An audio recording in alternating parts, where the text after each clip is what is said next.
Ever feel like, your own thoughts are kind of holding you captive, that nagging voice of self-doubt maybe, or the fear of failure that just stops you, that negative loop? Well, what if I told you that today in our deep dive, we're looking into a really powerful mental hack, something that can literally help rewire your brain for success. We're diving deep into cognitive reframing. Yeah, it's truly fascinating, isn't it? The idea that the secret to a happier, maybe more resilient life isn't out there somewhere. It's Mm. actually right inside your own head. So our mission here in this deep dive is basically to sift through the sources you've shared with us, pull out the most important bits of knowledge, sometimes surprising stuff, actually. And we're going to show you some, surprisingly simple but really effective ways to help you take control of those thoughts, give you a real shortcut to understanding this whole topic. Imagine that. Having the power to just consciously shift your perspective. When you're feeling despair, turn it into determination. Or turn anxiety into calm. Maybe make a huge challenge feel doable. What if you could actually change your reality just by changing your mind? Our sources suggest this isn't just wishful thinking. It's a skill you can learn. We've all been there, right? Caught in that negative thought loop. Maybe it's that inner critic just hammering away, you're not good enough, or feeling totally overwhelmed by something before you even start. And look, these aren't just bad moods that pass. These internal stories, they can become real roadblocks. They actively hold us back from, say, going for opportunities or building better relationships or, reaching our potential. It's like our own mind becomes the biggest hurdle sometimes. That's a really crucial point. If we kind of zoom out a bit, connect this to the bigger picture, it's clear that a lot of our external struggles get amplified, right? Or maybe even created by our internal narrative. Our brain's default mode network, sometimes it just gets stuck in these self-focused thought patterns that lean negative. They just reinforce themselves. So this deep dive is going to show how mastering this reframing thing can help you manage that inner game, unlock maybe a level of personal growth you didn't think was possible. It's really about building a mental setup that works for you, not against you. Yeah, and that's where cognitive reframing really comes in, isn't it? The sources we looked at, they frame it as, well, almost like an ultimate mental superpower, a skill set that doesn't just like manage your thoughts, but lets you actually reshape your whole internal experience. Okay. Let's unpack this a bit more, though. When we talk about cognitive reframing, what exactly is it? And importantly, how is it really different from just being told to, think positive? Because let's be honest, sometimes thinking positive feels a bit, I don't know, fake, like you're ignoring real problems. That's an excellent distinction, really critical to understanding its actual power. Simply put, cognitive reframing is the conscious act of changing how you see a situation. Not denying the situation itself, right? It's about finding a more helpful, maybe more accurate, and definitely more empowering way to interpret things.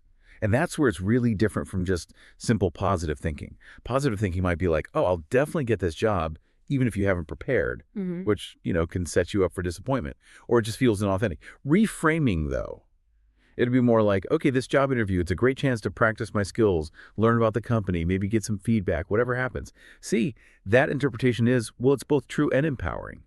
It focuses on growth, on what you can control, not just blind optimism. Ah, okay, I see the difference now. It's grounded, not just wishful thinking. To make this super concrete, let's think about something we all hate, getting stuck in traffic. Right. What's your first thought? That gut reaction. For me, it's usually like, sigh, great, there goes my whole schedule. Exactly. And it's interesting how that first automatic thought can totally color your mood, your whole experience for the next hour, right? So reframing in that traffic jam, Hmm. it can mean deliberately choosing to see it differently. Maybe as unexpected time to finally listen to that podcast, or just a rare moment of quiet before a busy day. You're not pretending the traffic isn't real. You're just changing your story about it. And this really points to a key insight from the sources. Our first interpretation is often just one possibility. By looking for others, we get back some control. So it's not about changing the traffic jam, it's about changing my experience of being in the traffic jam. Okay. But what about when the negative feeling seems, well, totally justified? Like if you've really messed up something important or got some harsh criticism, how does reframing help then without just dismissing, real feelings or the actual impact? That's a really important, insightful question. It gets to the nuance here.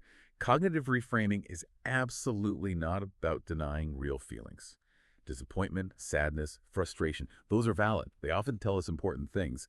Instead, it's about acknowledging those feelings, letting them be there, but also looking for an interpretation that allows for agency and growth. Hmm. So, say you genuinely failed at a project. Positive thinking might be, well, it's fine, next one. Reframing would be more like acknowledging, okay, this didn't work out, and I feel pretty disappointed about that. Yeah. But what did I actually learn here? What specific things can I do differently next time? This setback is actually a lesson that'll make me better. It lets you feel the emotion, pull out the learning, and then choose a way forward. Instead of just getting stuck blaming yourself or feeling hopeless, it turns a dead end into like a detour towards improvement. That makes it feel so much more usable and empathetic, actually, Uh-huh. not just dismissing stuff. Right. This brings us to the really exciting part of the practical tools, the things you can actually do. Our sources call these your brain's rewiring kit, which I think is just a brilliant phrase. These are actual techniques you can start using today to, well, deliberately shape your inner world. Okay, first up in this kit, the as if exercise. This one sounds simple, but wow, potentially really powerful. It's basically about consciously acting as if your desired mindset is already real. So let's say you feel super unconfident before a big presentation. Instead of giving into that feeling, you'd consciously adopt the posture, the tone of voice, the whole demeanor, really, of someone who's confident, someone who already owns that room. Yeah, and what's really key here, it's not just faking it superficially. This taps into some deep stuff like embodied cognition and neuroplasticity. When you consciously act like your empowered self, you're not just signaling to others. You're sending strong feedback to your own brain. There are studies, some mentioned in our sources, like from Harvard on power posing. They show how adopting confident body language can actually change your physiology, like lower stress hormones, increase confidence hormones. You're literally strengthening the brain pathways you want just through your actions. It becomes a kind of self-fulfilling prophecy where your behavior starts to reshape how you actually feel inside. Your confidence builds over time. Whoa. So our body can actually change our brain chemistry. That's wild. But what if, when you first try this as if thing, it feels really awkward or just silly? How do you get past that initial, like, this isn't me feeling to actually make it work? That's super common starting out. Yeah, absolutely. It Yeah. feels weird at first. The key is probably to start small. Think micro behaviors. Don't try to suddenly feel 100% confident overnight. Focus on the tiny things you can do. Sit up a bit straighter, make eye contact for a second longer, maybe slow down your speech just a touch. The sources really emphasize consistency over intensity, especially at the start. Little bits, often. As you practice, those brain pathways get stronger, and what felt fake starts to feel, well, normal, Yeah. natural. It's like working a muscle, right? You don't start with the heaviest weight. Right, right. Start small, build up. Makes sense. Okay, next tool in the kit, the Reframe It's challenge. Mhm. This one sounds like active mental work. You identify a negative thought or maybe a tough situation, and then you actively brainstorm. You list 3 alternative ways of looking at that exact same situation. It's like having a quick debate with your own automatic negative reaction. Exactly. And this directly tackles the brain's habit of just grabbing the first interpretation, which is often negative, right? That's down to things like cognitive biases, confirmation bias, catastrophizing, stuff like that. By deliberately forcing yourself to find multiple perspectives, you're basically building mental flexibility. You're taking apart those automatic negative thoughts. Think of it like brainstorming for your mind. Instead of this client feedback means I'm terrible, you could generate alternatives.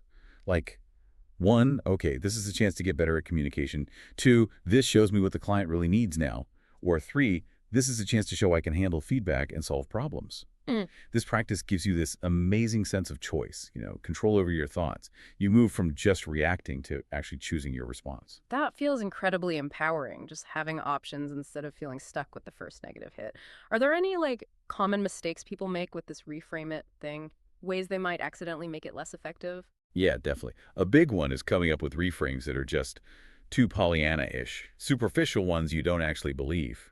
The power comes from finding alternatives that feel plausible and helpful to you. Not necessarily the absolute most positive thing you can imagine. If you don't buy it, your brain won't either.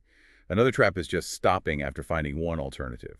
The 3 alternatives rule is there for a reason. It pushes your brain past the easy answers, forces it to get more creative, look for more nuance. You're really building that mental muscle for seeing different angles.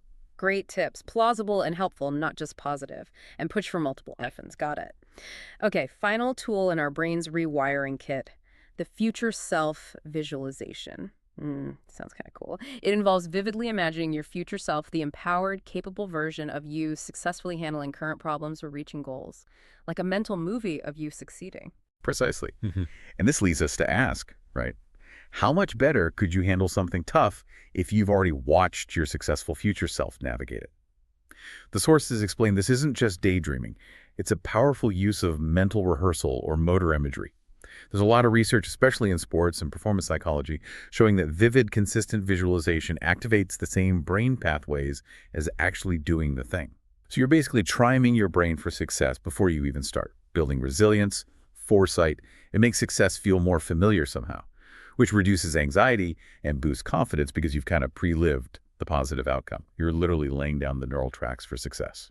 That's mind-blowing, the idea our brains might not fully separate vivid imagination from reality. So how do we make these visualizations feel really real Yeah. and impactful, not just like vague thoughts floating around? Good question. The key is sensory details. Engage everything.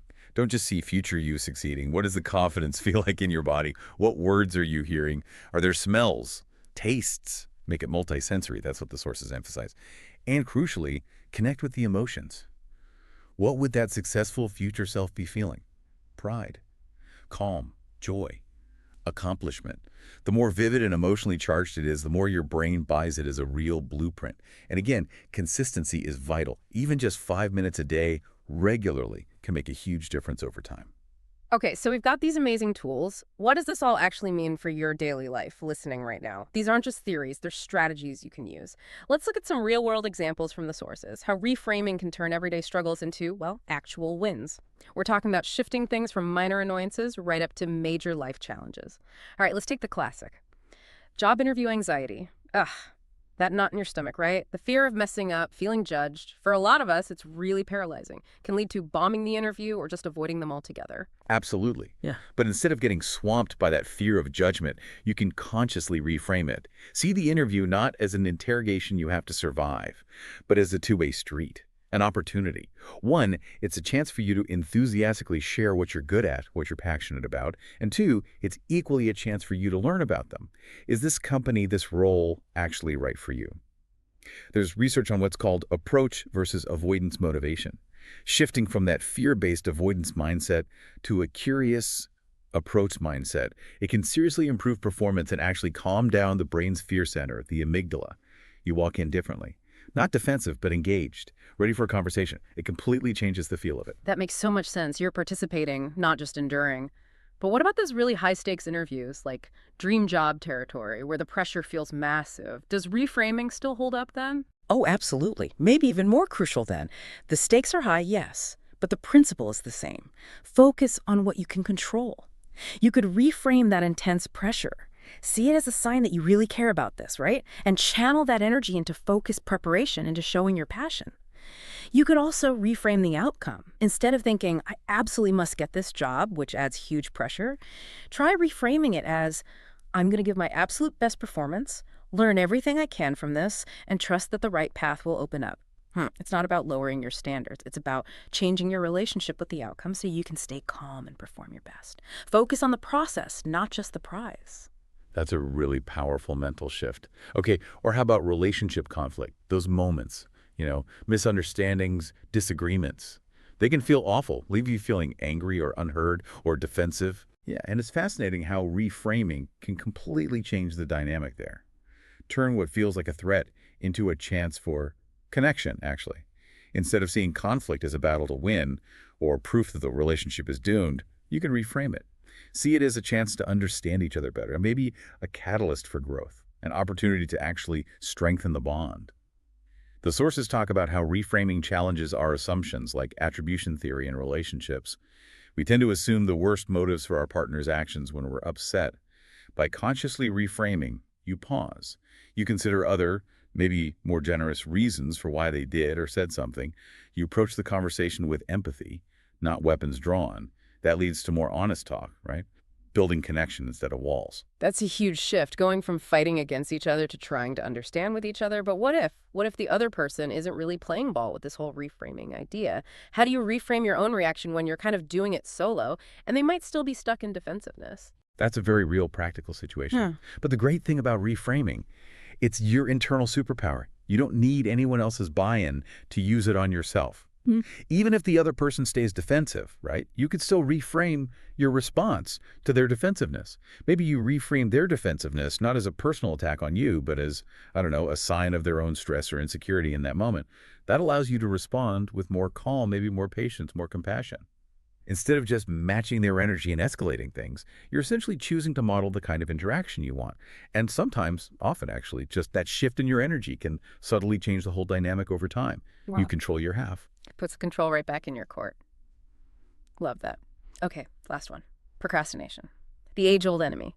That feeling of being totally overwhelmed by a big task. So you put it off and off, which just makes you more stressed and guilty. Vicious Yeah. cycle. Yeah, and broadly speaking, a lot of big goals suddenly feel achievable if you just redefine where you start. Instead of staring at the whole massive, daunting task, which can trigger that freeze response in the brain, you reframe it, break it down into tiny, achievable first steps. So instead of write this entire huge report, you reframe it as, okay, just open the document and write the first sentence. Or maybe just brainstorm 3 bullet points for the intro. This uses ideas like chunking and setting implementation intentions. The sources show how this just lowers the mental barrier. It makes it easier to start. And critically, it creates momentum. You know the Zeigarnik effect? Our brain likes finishing things it starts. That first tiny step makes the next one feel easier, and you're off. I love that idea, turning the mountain into just the first small step up the path. Much easier to handle. Are there like certain kinds of tasks where this reframing for procrastination works best? Or maybe where it's trickier? Honestly, it's pretty effective across the board. Creative stuff, boring admin, even personal goals like hitting the gym. It might be a bit tougher when the procrastination is tied to really deep emotional stuff, like a massive fear of failure maybe, or even a fear of success sometimes. In those cases, you might need to layer it. Do the small steps reframe, but also add an emotional reframe. Acknowledge the fear. Maybe reframe the act of starting as simply an act of courage, whatever the outcome. But generally, just breaking things down, it dramatically reduces how threatening the task feels and makes it much easier to just start. Wow, this has been incredibly eye-opening, this whole deep dive. So what does this all mean for you listening? Cognitive reframing, like we said, it's not a magic wand, not an instant fix. It's a practice, a skill you learn, you build, you get better at over time. Mhm. But by really consistently using these techniques, you genuinely can take powerful control of your inner world, fundamentally change how you experience things. It's really a journey of self-discovery and empowerment, which really raises an important question, doesn't it? What if even a small, consistent shift in how you talk to yourself inside? What if that could unlock huge potential over time, not just for today, but for the whole direction of your life? So our challenge to you is pretty simple. Pick just one technique we talked about, maybe the as-if exercise before that next tricky meeting, or the Reframe It challenge for a thought that always trips you up, and just try it. Apply it consciously. Mm. For the next week, maybe, 7 days, just notice. See what difference it makes, even subtle shifts in how you feel, how you act, what happens next. Yeah, and just think about this for a second. If you can learn to really powerfully rewire your brain for success, for resilience in just one part of your life, imagine the ripple effect. Imagine how that newfound mental control could start to transform. Well, everything, every single aspect of your experiences, your relationships, your goals moving forward. What possibilities open up for you when you really grasp the power you have right inside your own mind?